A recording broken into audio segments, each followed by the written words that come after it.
Hello मेरे प्यारे से दोस्तों, जैसा कि हमने पिछले एपिसोड में देखा था कि लुओ फैंग को शी वू विंग्स के बारे में और सारी जानकारी हासिल करनी थी और नई टेक्निक को सीखना था। इसलिए वो अपने टीचर को वर्चुअल कॉल लगाता है, जहां पे लुओ फैंग के टीचर लुओ फैंग को सजेस्ट करते हैं कि वो जिस तरीके से Shi Wu wings slash attack technique को बनाया है उसी तरीके से वो खुद की अल्टीमेट टेक्निक को खुद से ही कल्टीवेट करे, क्योंकि उसके एनिमी के पास इसका तोड़ बिल्कुल भी नहीं होगा। और आने वाली फाइट में लुओ फैंग के लिए ये ट्रम्प कार्ड साबित होगा, जहां पे वो लियो फैंग को ये भी सजेस्ट करते हैं कि लियो फैंग जल्द से जल्द सैंड आइलैंड को छोड़कर के यान कॉन्टिनेंट की ओर रवाना हो जाए, जहां पे लियो फैंग टीचर से विनती करता है जब तक वो अपनी पूरी तरीके से न्यू अल्टीमेट टेक्निक को बना नहीं लेता है, प्लीज़ टीचर आप मुझे गाइड करिए, जहां पे उसके टीचर इस बात को मान जाते हैं। मेरे प्यारे दोस्तों, अब बिना देर किए इस एपिसोड को हम स्टार्ट करते हैं। इस एपिसोड की स्टार्टिंग में लुओ फैंग 1000 ईयर तक अपनी कल्टीवेशन को कर रहा होता है, जहां पे लुओ फैंग अपनी ही अल्टीमेट टेक्निक जो कि शी वू विंग्स टेक्निक थी, उस टेक्निक को लुओ फैंग ने कंडेंस करके अपनी शॉर्ट ब्लेड टेक्निक में ट्रांसफर कर दिया था। वहीं पे लुओ फैंग अपने गोल्डन हॉर्न बीस्ट का इस्तेमाल करके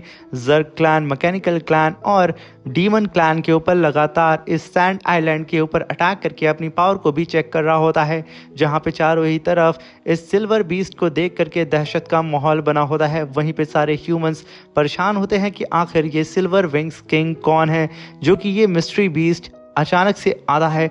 और ह्यूमन रेस के अलावा जितने भी अदर क्लैन के कल्टीवेटर्स हैं, उन्हें ये अपने विंग्स अटैक से बहुत ही तेज़ी से एक बार में 100 लोगों को मारना शुरू कर देता है। यहाँ पे सिल्वर विंग्स किंग की इतनी दहशत बन चुकी थी कि कोई भी ह्यूमन क्लैन के अलावा अदर क्लैन का मेंबर बाहर ही नहीं निकल रहा होता है। वहीं पे लुओ फैंग की हर एक हरकत पे चाओ सिटी के लॉर्ड यानी कि लुओ फैंग के टीचर उस पर नज़र बना के रखते हैं और उसे गाइड भी कर रहे होते हैं कि आखिर वो कैसे अपनी कल्टीवेशन को और आगे तक बढ़ाए। वहीं पे लुओ फैंग अपनी कल्टीवेशन करते करते एकदम थक चुका था, उसे कुछ नया सोचना था। तभी लुओ फैंग एक जगह बैठ करके अपने अर्थ की मेमोरी को याद करने लगता है। वो उस पल को याद करता है जब उसने अपनी कल्टीवेशन के दिन स्टार्ट किए थे। इसने कितनी मुसीबतों का सामना करके आज लुओ फैंग वर्ल्ड मास्टर रेलम पे खुद को प्रमोट कर पाया है। तभी चाओ सिटी के लॉर्ड कहते हैं कि लुओ फैंग, अगर तुम अपनी एक अल्टीमेट टेक्निक को बनाना चाहते हो तो तुम्हें अपनी सारी की सारी मेमोरी को कंडेंस करना होगा अपनी स्वॉर्ड के अंदर। अगर तुम अपनी सारी ही मेमोरी को अपनी स्वॉर्ड के अंदर कंडेंस करते हो तो तुम यहाँ पे एक और नई टेक्निक का इजाद कर सकते हो। ये सुन के लुओ फैंग काफ़ी हैरान होता है और वो बिना ही वक्त ज़ाया किए अपने टीचर की बात को सुन करके अपनी सारी ही मेमोरीज को एक साथ ला करके अपनी स्वॉर्ड के अंदर फ्यूज़ करना स्टार्ट कर देता है, जिसकी वजह से लुओ फैंग एक और न्यू टेक्निक का इजाद करने लगता है। तभी वहाँ पे टीचर लुओ फैंग से कहते हैं कि लुओ फैंग, तुम यहाँ पे जिस अल्टीमेट टेक्निक को बनाने की कोशिश कर रहे हो ये इसका फर्स्ट फॉर्म होगा। और लुओ फैंग, ये सीक्रेट अल्टीमेट टेक्निक बिल्कुल तुम पे सूट करती है। वहीं पे लुओ फैंग अपनी कल्टीवेशन को किए जा रहा होता है और वहीं पे टीचर लुओ फैंग को गाइड कर रहे होते हैं और ख़ुद का ध्यान एक जगह केंद्रित करने के लिए कहते हैं। लुओ फैंग अपने टीचर के एक एक स्टेप को फॉलो करते हुए अपनी सारी ही मेमोरी को अपनी स्वॉर्ड के अंदर फ्यूज़ कर चुका था, जहाँ पर टीचर कहते हैं कि लुओ फैंग, अब तुम्हें अपनी इस नई क्रिएट की गई टेक्निक का नाम रख देना चाहिए। तभी लुओ फैंग कहता है कि टीचर, जब मेरे अर्थ पे अंधेरा चाहता है तब रोशनी की किरण वहाँ पे चांद उभर के आता है, जो कि चारों ही तरफ अंधेरे में रोशनी बिखेर देता है। हमारे लिए चांद बहुत ही ज़्यादा इम्पॉर्टेंट है, इसलिए मैं अपनी इस अल्टीमेट टेक्निक का उससे ही रिलेटेड कुछ नाम रखना चाहता हूँ। मैं इसका नाम ब्राइट मून टेक्निक रखना चाहता हूँ। ये कहने के साथ लुओ फैंग अपनी स्वॉर्ड को हवा में लहराता है और उसके अंदर अपनी पावर को फ्यूज़ करके सीधा ही ब्राइट मून सीक्रेट टेक्निक के फर्स्ट फॉर्म को एक्टिवेट करके काफ़ी पावरफुल स्लैश अटैक स्काई में मार देता है, जो कि ये स्लैश अटैक कई सारी लुओ फैंग की मेमोरी से बन के बना था। वो पूरे के पूरे स्काई को कई सारे पार्ट में फाड़ करके रख देता है। इस स्लैश अटैक की पावर इतनी ज़्यादा टेरिफाइंग होती है, जहाँ पे लुओ फैंग के टीचर कहते हैं, लुओ फैंग, फाइनली तुमने एक और अपनी खुद की अल्टीमेट टेक्निक को सीख लिया है और उस पे मास्टर हासिल कर लिया है। अब वक्त आ चुका है कि तुम इस मिस्टी सैंड आइलैंड से निकल करके यान कॉन्टिनेंट की ओर रवाना हो, जहाँ पे तुम्हें कई सारे और ट्रेजर्स मिलेंगे। तभी सीन शिफ्ट होता है और हमें डीमन क्लैन के रैट डीमन को दिखाया जाता है, जहाँ पे उसके साथी भी कई सारे ज़मीन के अंदर से फाड़ के बाहर आते हैं और तभी वो डीमन भी ज़ोर ज़ोर से हंसता है। मगर सडन ये क्या, वो वहाँ पे तेज तेज से रोना शुरू कर देता है और वो चीख चीख के रोते हुए कहता है कि फाइनली साथियों 1200 ईयर्स खत्म हो चुके हैं, फाइनली वो सिल्वर विंग किंग यहाँ से जा रहा है। ये सुन करके उसके सारे ही साथी बाहर निकल करके मिट्टी के अंदर से एक दूसरे को गले लगाने लगते हैं। अब इससे अंदाज़ा लगा सकते हैं कि आखिर लुओ फैंग के गोल्डन हॉर्न बीस्ट का क्या है। लुओ फैंग की स्टार रेटिंग ग्रास से भी ज़्यादा होता है। वहीं पे जो डीमन रैबिट रो रहा था उसके साथ ही कूद करके उसके ऊपर अटैक करना शुरू कर देते हैं और सब के सब चिल्लाते हुए कहते हैं कि अपनी आवाज़ को थोड़ा धीरे रखो, कहीं ऐसा ना हो कि वो सिल्वर विंग्स किंग तुम्हारी आवाज़ को सुन करके वापस यहाँ पे आए और हम सबको एक ही विंग्स अटैक में ख़त्म कर दे। यानी कि सबकी हालत यहाँ पे ख़राब होती है। वहीं पे सारे ही ह्यूमंस आसमान की ओर देख रहे होते हैं जहाँ पे चारों ही तरफ शांति का माहौल होता है। मगर सडन लुओ फैंग की स्पेस क्राफ्ट काफ़ी तेज़ी से ह्यूमंस के सामने से उड़ते हुए इस सैंड आइलैंड को छोड़ के निकल चुकी थी, जहाँ पे बवाता लुओ फैंग से कहती है कि लुओ फैंग जहाँ पे हम जा रहे हैं यानी कि यान कॉन्टिनेंट, ये बहुत ही ज़्यादा ख़तरनाक है, इसे तुम सैंड आइलैंड से बिल्कुल भी कंपेयर मत करना। वहाँ पे कई सारे इमॉर्टल किंग गॉड लेवल के कल्टीवेटर्स मौजूद हैं या फिर उससे भी ज़्यादा पावरफुल कल्टीवेटर्स का सामना तुमसे हो सकता है। वहाँ पे जितने भी एलियन रेसेस हैं वो लोग हद से ज़्यादा पावरफुल हैं, इसलिए कहीं ऐसा ना हो लुओ फैंग कि तुम किसी पावरफुल एलियन रेस के टारगेट में आ जाओ। लुओ फैंग फिर तुम्हारे डेथ का जो रिस्क रेट है वो बहुत ज़्यादा हाई हो जाएगा, एक बार फिर से सोच लो। मगर लुओ फैंग कहता है कि मैं वहाँ जाना चाहता हूँ। तभी लुओ फैंग एक जाइंट से यान कॉन्टिनेंट के टावर के पास आके खड़ा होता है और जब लुओ फैंग उसकी एनर्जी को अपने अंदर सेंस करता है तब वो एकदम शॉक्ड हो चुका था। वो कहता है कि बिलियन ईयर्स यहाँ पे बीत चुके हैं यान कॉन्टिनेंट में रहने वालों को चाहते हुए, मगर उनका ऑरा अभी भी मुझे यहाँ पे महसूस हो रहा है। सच में ये ऑरा कितना ज़्यादा ब्राइट है। तभी बवाता वहाँ पे होलोग्राम यान कॉन्टिनेंट के लोगों का अपीयर करती है और लुओ फैंग को बताती है कि जब यहाँ पे 7th बैटल फील्ड अचानक से ओपन हुई थी और सारे ही आउटसाइड वर्ल्ड के एलियंस कल्टीवेटर्स ने यहाँ पे अचानक से यान कॉन्टिनेंट के ऊपर धावा बोल दिया था। ये लोग बिल्कुल वॉर के लिए तैयार नहीं थे, जिसकी वजह से वो सारी ही एलियन रेस इस यान कॉन्टिनेंट के ऊपर भारी पड़ गई थी। तभी यान कॉन्टिनेंट ने अपने सारे ही ट्रेजर्स और अपने सारे ही लोगों को सेक्रीफाइस टावर शिप के अंदर सवार करके उन लोगों को इस यान कॉन्टिनेंट से दूर लेकर के जाने लगे। मगर अफसोस की बात यह है कि इस यान कॉन्टिनेंट से कुछ ही टावर बाहर जा पाए थे, कुछ तो ब्लास्ट होके यहाँ रह गए थे जो कि तुम्हारे सामने है।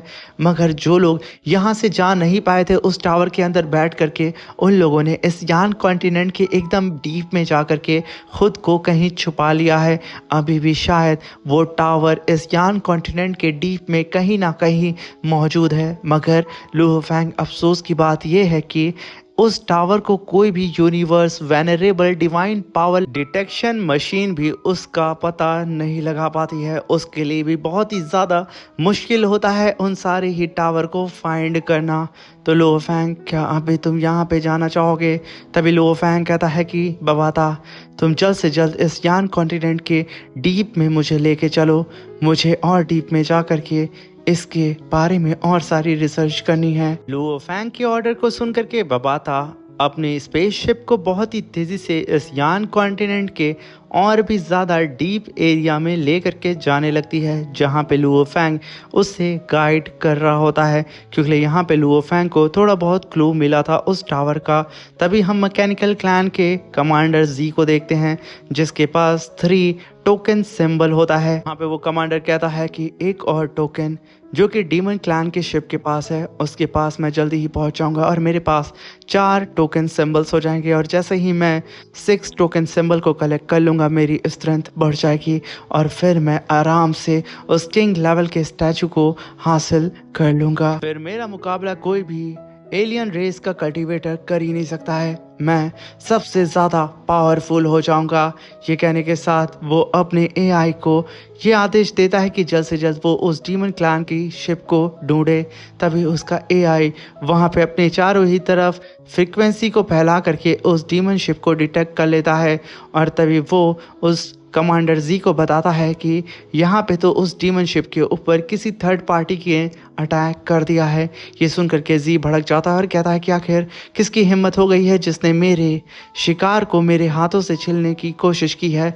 मैं उसे मिटा दूंगा। और ये स्पेसशिप किसी और की नहीं लुओ फैंग की होती है, जिसने बड़े ही खतरनाक तरीके से डीमन क्लैन की शिप के ऊपर अटैक कर दिया था। और अब तो ये मैकेनिकल क्लैन का कल्टीवेटर भी लुओ फैंग की तरफ बढ़ रहा होता है। और तभी हम लुओ फैंग को देखते हैं जो कि अपनी स्वॉर्ड को समन करता है और ब्राइट मून टेक्निक के फर्स्ट फॉर्म को एक्टिवेट करते हुए अपनी शीवू विंग्स की पावर को उसके अंदर फ्यूज करता है और silver Galaxy space crack attack करता है सीधे ही अपने सामने मौजूद उस डीमन क्लैन की स्पेसशिप के ऊपर।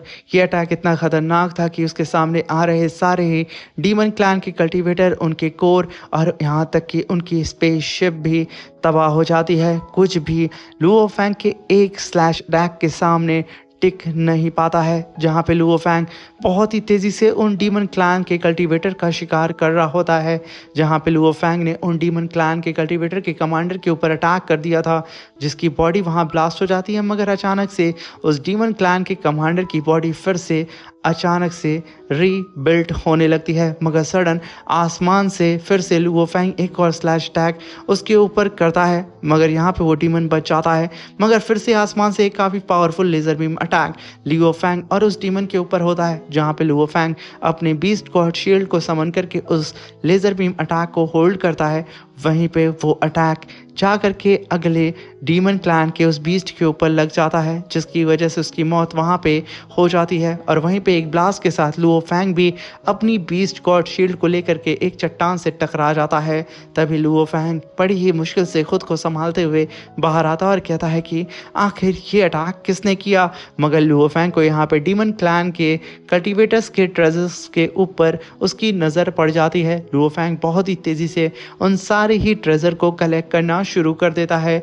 और वहीं पे हम आसमान में लुओ फैंग जब कुछ कदम आगे ही उड़ते हुए बढ़ा था, आसमान में लुओ फैंग के सामने मैकेनिकल क्लैन की स्पेसशिप अपीयर होती है, जिसे देख के लुओ फैंग तुरंत ही वहां पे रुक सा जाता है। और तभी बबाता लुओ फैंग को बताती है कि लुओ फैंग, यहाँ पे हमारे डिटेक्शन डिवाइस ने तो डिटेक्ट ही नहीं कर पाया कि हम लोग चारों ही तरफ से मैकेनिकल क्लैन की 9 स्पेसशिप से घिर चुके हैं।